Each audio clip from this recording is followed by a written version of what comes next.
కూడా కార్యకర్తలు కట్టెలు దించుకొని మరీ వారందరూ కూడా బారికేడ్లను దాటి వేసి మరి కేసీఆర్ నివాసానికి వచ్చిన పరిస్థితి మాత్రం మనం చూడొచ్చు. భారీగా వేలాది మంది కార్యకర్తలు కేసీఆర్ సీఎం ఆ సీఎం అంటూ కూడా ఇక్కడ నినాదిస్తున్నటువంటి దృశ్యాలు కూడా మనం చూడొచ్చు. చాలా మంది కార్యకర్తలు ఉన్నారు. అమ్మ మీరు చెప్పండి, మీరు ఎట్లా చూస్తారమ్మా ఈ రోజు కేసీఆర్ 5 గంటల పాటు విచారించి ఎట్లా చూస్తారు? ఎట్లా చూస్తారు? రేవంత్ రెడ్డి చిల్లర రాజకీయాల లాగా చూస్తాం. చూడడానికి ఏం లేదు. కొండందవి ఎలక తోకను కూడా పట్టలేడు రేవంత్ రెడ్డి. 2 ఏళ్ల నుంచి వెళ్ళి పాడిందే పాడారా పాసవాన్ల దాచిగా అన్నట్టు అల్లుడి కుంభకోణం బయట పడితేనేమో ఈ ఫార్ములా అంటాడు, బామ్మర్ది కుంభకోణం బయట పడితేనేమో ఫోన్ ట్యాపింగ్ అంటాడు, రేపు ఆబ్కారీ కుంభకోణం బయట పడితే ఇంకో ట్యాపింగ్ అంటాడు. అంతే తప్ప ఇది కార్తీక దీపం సీరియల్ అన్న అయిపోయింది కానీ వంటలక్క స్టార్ట్ అయింది కానీ ఇది అయిపోయే ముచ్చట కాదు. ఇదంతా రేవంత్ రెడ్డి కాంగ్రెస్ పార్టీ ప్రజలను డైవర్ట్ చేయడానికి, దోసుకున్న పైసలు దాచుకోవడానికి రేవంత్ రెడ్డి దావోస్ కు వేయండి కాబట్టి దాన్ని డైవర్ట్ చేయడానికి మాత్రమే ఫోన్ ట్యాపింగ్ సిట్టు అనేసి ఒక పుట్టు కేసు పెట్టిండు. అసలు సుప్రీంకోర్టు చెప్పింది పసలేని కేసు కొట్టేయడం కూడా జరిగింది. ఆ పసలేని కేసునే పట్టుకొని ఏలాడుతున్నాడు రేవంత్ రెడ్డి అనేటోడు. రేపు రాబోయే రోజులల్లా రేవంత్ రెడ్డికి గడ్డి పెడతారు, బుద్ధి చెప్తారు. మున్సిపల్ ఎన్నికల దృష్టిలో ఉంచుకొని ఈ రకంగా నోటీస్ ఇచ్చారనుకోవచ్చు.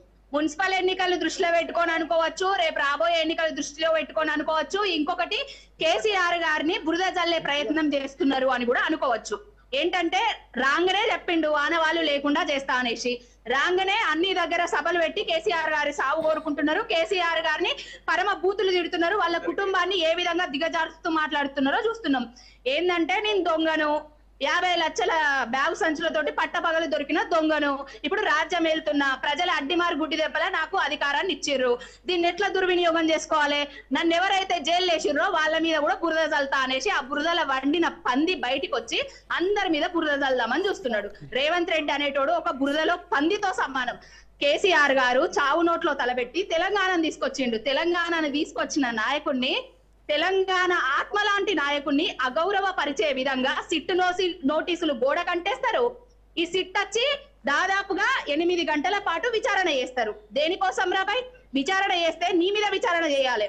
గురుకుల పిల్లలు పిట్టల్లాగా రాలిపోతున్నారు, రైతన్నలు ఆత్మహత్యలు చేసుకుంటున్నారు, నేతన్నలు ఆకలి చావులు చేస్తున్నారు. నీ పరిపాలన నీ దౌర్భాగ్యపు స్థితిలా నీళ్లు ఇస్తలేవు, యూరియా బస్తాలు ఇస్తలేవు, కనీసానికి రైతు భరోసా కూడా ఇస్తలేవు. దరిద్రుడా, దిక్కుమాలనోడా, పాలన చెయ్యి. 420 హామీల మీద 6 గ్యారంటీల మీద ఏదన్నా మీటింగులు పెట్టుకో తప్ప ఇట్లాంటి లుచ్చ రాజకీయాలు పనిచేయి. భవిష్యత్తు కార్యాచరణ ఏ విధంగా ఉంటుంది? కార్యాచరణ ప్రజల కోసమే కార్యాచరణ. బీఆర్ఎస్ అంటేనే తెలంగాణ, తెలంగాణ అంటేనే బీఆర్ఎస్. కేసీఆర్ గారు బీఆర్ఎస్ పార్టీని, టీఆర్ఎస్ పార్టీని స్థాపించిందే తెలంగాణ కోసం. ఢిల్లీ లెవెల్లో ఆత్మ గౌరవాన్ని ఎగరవేద్దామనే బీఆర్ఎస్ పార్టీని వేసిండు. 2 జాతీయ పార్టీలు కలిసి మూకుమ్మడిగా కుట్రలు చేసి కుతంత్రాలు చేసి ఇక్కడనే ఆపేద్దామనేసి 1.8% ఓట్ల తేడాతోటి గెలవడం జరిగింది రేవంత్ రెడ్డి అనేటోడు. ఆ గెలిచిన తర్వాత కూడా గెలిచిన ప్రజలను, గెలిపించిన ప్రజలను, పాలనను గాలి కొదిలేసిండు. ఢిల్లీకి గాలి మోటార్ల మీద పోయి అక్కడే కప్పాలు కడుతున్నాడు తప్ప తెలంగాణకు 2 ఏళ్లలో ఒరిగింది ఏం లేదు. రేవంత్ రెడ్డి తోటి చేసింది కూడా ఏం లేదు. ఇక చేయబోయేది కూడా రేవంత్ రెడ్డి తోటి ఊదు గాలది, పీరి లేవది తెలంగాణకు. ఇది చూస్తాం. రాజకీయ కక్ష సాధింపు చర్యలో భాగంగానే ఈ రకంగా నోటీసులు ఇచ్చి విచారణ పేరుతో వేధింపులకు గురి చేస్తున్న తమ అధినేత, తెలంగాణ రాష్ట్ర సాధనకు తన వంతు కృషి చేసినటువంటి కేసీఆర్ కు ఈ రకంగా నోటీసులు ఇచ్చి వేధించడం సరైనది పద్ధతి కాదు. ఇదంతా కూడా తెలంగాణ రాష్ట్ర ప్రజలు గమనిస్తున్నారు. రాబోయే కాలంలో ఖచ్చితంగా రేవంత్ రెడ్డి ప్రభుత్వానికి బుద్ధి చెప్తారంటూ కూడా ఇక్కడ ఉన్నటువంటి బీఆర్ఎస్ శ్రేణులు చెప్తారు. ప్రస్తుతం చాలా మంది కార్యకర్తలు చెప్పిన మరకసంలోనే ఈ యొక్క ఎంటైర్ ఇష్యూకి సంబంధించిన విషయాలపై కూడా కేటీఆర్ తో పాటు హరీష్ కూడా మీతో మాట్లాడే అవకాశం ఉంది. Right Sunil, thank you.